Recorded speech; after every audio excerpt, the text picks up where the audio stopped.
All right, our next review comes from The Browning with Omni. This is a project Johnny McBee, who has done everything at one point or another for The Browning, but currently is just listed as the vocalist and programmer.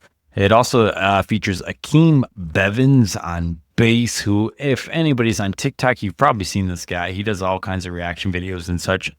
And Akeem Bevins also does the guitar on the album. But Brandon Funira is also on drums. It's the 6th studio album. It was released November 8th, 2024. It's 10 songs, just about 27 minutes, so it's a pretty quick listen. It opens with the track Wake Up, which for an opening track, that's a good title, right? Your Wake Up. Get into the album. Let's see what we got going on here. Opens up with an electronic beat that has a massive wake up guttural from Johnny McBee. Just a quick 71-second track to give you a taste of what's to come. This is electronic core. If I remember right, this is what they opened the concert with that we've seen. I believe we'll talk so. about here in a minute. In my opinion, this is a great opening track. I mean, this just introduces you to the band in such a very basic way. Yeah, it's essentially an intro track, which I'm usually not a big fan of. But if this one doesn't get you pumped up, your name is probably Bernie Lomax. It starts out sounding like you've just entered one of the final stages of a role-playing game, but then that clean, crunchy-ass guitar kicks in and leaves you just wanting more, which is exactly what an intro track should do. Exactly. The production level on this album is just intense, man. It is top-notch here. Hive Mind is the second track, instantly transitions to a more high-energy electronic beat straight out of the Matrix chase scene. And then Johnny's deep vocal mixed into Brandon's relentlessness on drums.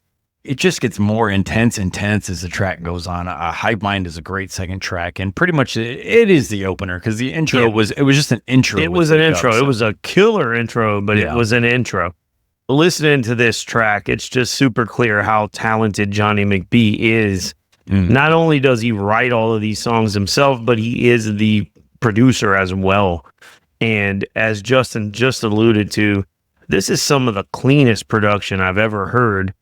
I would even say cleanest production I've heard since Hybrid Theory. Hey, it's up there. They know what the fuck they're doing here. It's fucking clean, crisp. Everything's equal in the mix. It's just dialed the fuck in. It is. Fed Up is the third track, and they don't slow down. They have the lyric, "If you want my mind, you'll have to fucking kill me." Man, this one gets into like a Mortal Kombat bounce in the breakdown. One of the standout tracks on the album. I really love Fed Up. That's a great track. It's a weird feeling to hear music this heavy that's tempered with these electronic elements because you're not sure whether to dance or to mosh. But as we'll talk about a little bit later, what we saw live was a bit of a combination. Where's my party people at? Something I wanted to note on here as well is just Johnny's vocal control. Yeah. He doesn't really do clean singing here, but he definitely is very good at enunciation, making this song as well as a lot of the others on the albums more catchy than they might be if the vocals were not as coherent as they are. Definitely. So for such a heavy band, it's like, yeah, you can understand, you can hear, you can follow along, you can sing along. It's that Will Ramos theory. Yeah. Like if you enunciate them words just enough, doesn't matter how heavy you are, people will catch on and they'll grasp onto what you're doing. Yep. Misery.exe is next. Nick Nocturnal is on this track. Good friend Nick from Orlando. And he's got a nice riff in here. I wonder if he had anything to do with that. Probably so.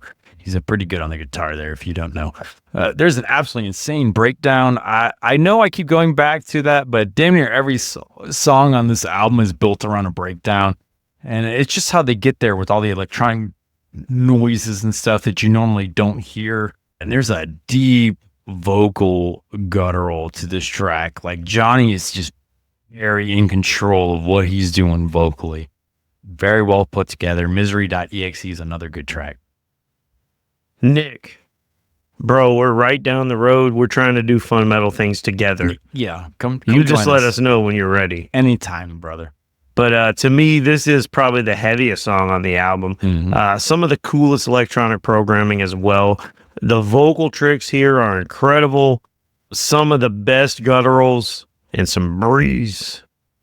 Very nice stuff. Dude, Johnny's such a good deep guttural vocalist. Like, he doesn't have the cleans and the highs necessarily, but that deep guttural range that he has, It's effortless. it's so At least good. it looks that way. It's so clean, man. Omni is next. This features the defect. So basically, it's Johnny with his wife added to the track, which also just really means this is a defect track with a Keymon bass, depending how you look at it, because Right. they Basically. share so many of the same band members. Anyway, I love how these two play off each other. It's just got this really clean, light voice with her, and then when Johnny comes in, there's just this nasty aggression and just guttural fucking violence to it. And I fucking love the way they play off each other. It is an interesting choice for a title track, mostly because it does have a guest feature on it, but it does deliver.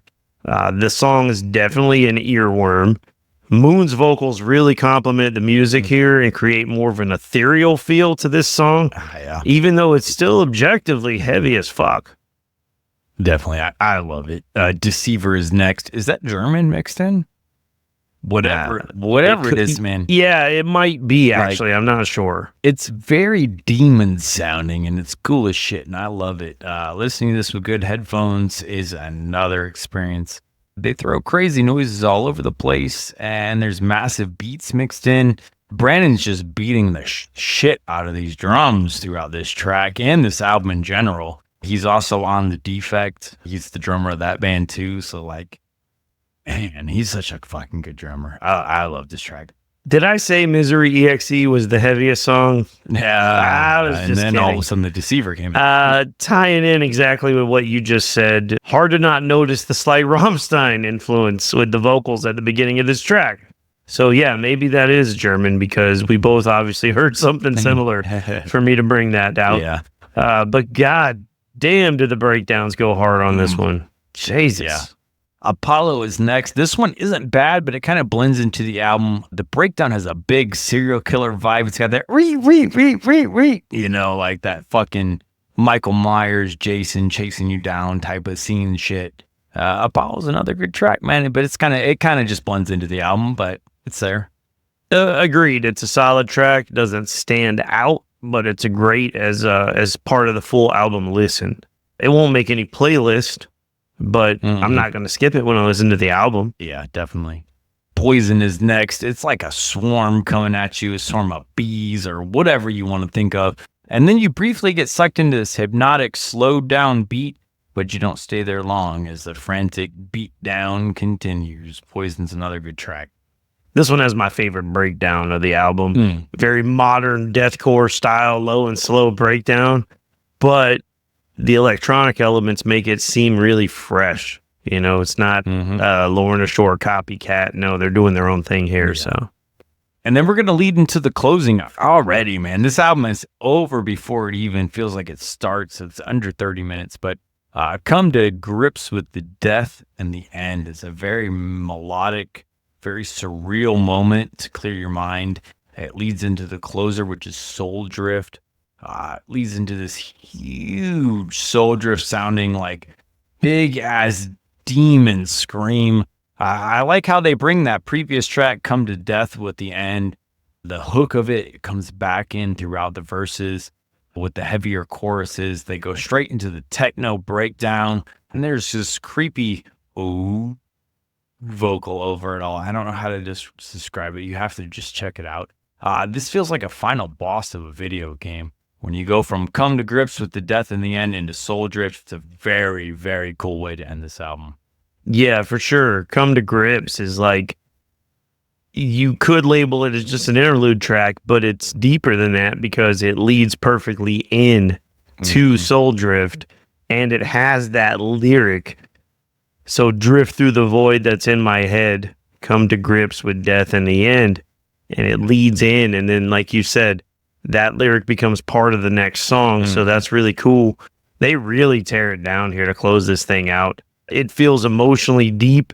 The vibe of the electronic elements is a little bit more somber until the last minute of the song.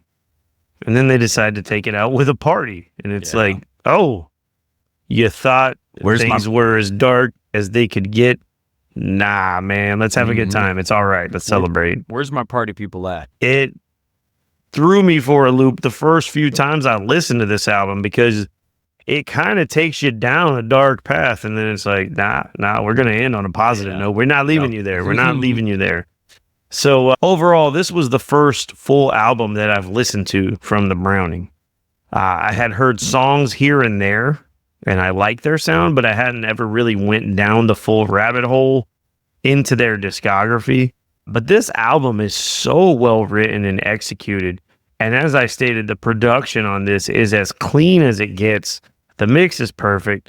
The Browning have managed to create something that's truly unique, and they're part of a handful of bands that are really popularizing this style. Overall, it's a really solid album. I like every song, but it kind of dips a little bit towards the middle part where songs start to lose identity and blend together a little bit. So it loses my interest just a little bit, but it pulls me right back in to close it out. For me, this album is a 5.5 out of 6. Nice. Definitely a solid score there. I appreciate that. So Johnny McBree is one of the cleanest deep guttural vocalists I've ever heard on record and live, which we'll talk about a little bit more here in a minute.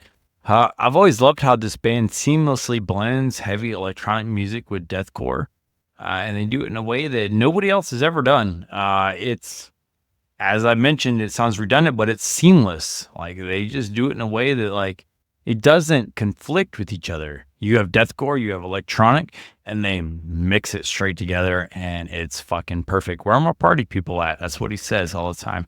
They've been doing it for over a decade, and this is a result of it, and it's absolutely perfected now. This was my number 5 album of the year last year.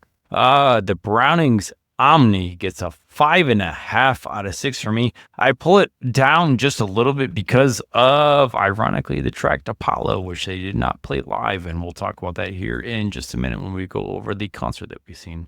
Dude, we're aligned perfectly on 2 albums on this episode. Yeah, we are. The Browning, though, God, it's such a good album. If you want this mix of electronic and deathcore together, there's no better example than this album. I love the way that you just described that, though. It's optimistic dystopian deathcore. It is. It's very, it's so good. I love it. Check out Browning's Omni. You will not be disappointed.